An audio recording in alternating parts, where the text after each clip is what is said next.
The difference between what the average person pays in taxes and what a wealthy person pays isn't illegal.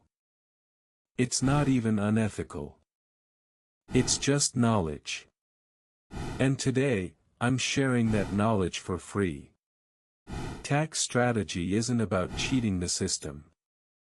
It's about understanding the rules well enough to use them as intended. The tax code rewards specific behaviors: investing, job creation, home ownership. If you're not taking advantage of these incentives, you're leaving money on the table. Strategy 1: Maximize tax-advantaged accounts. Before you invest a single dollar in a taxable brokerage, make sure you've maxed your 401k match, your IRA, and your HSA if eligible. These accounts save you 22 to 37 cents on every dollar depending on your bracket. That's an instant, guaranteed return you can't get anywhere else.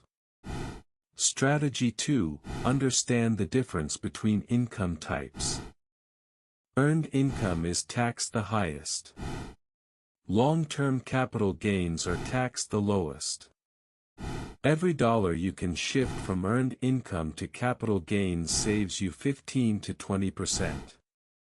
This is why investors pay lower rates than employees, and it's available to anyone with a brokerage account and patience. Strategy 3: Think in tax years, not calendar years. The best tax moves happen in November and December, not April. Accelerate deductions into high-income years. Defer income into low-income years. Harvest losses to offset gains. These are the same strategies wealthy families use, they're just not advertised. Your homework: pull up last year's tax return and identify one deduction you missed. For most people, that's the home office deduction, the HSA contribution, or a retirement account top-up. One missed deduction could save you $500 to $5,000. Subscribe for more tax strategies.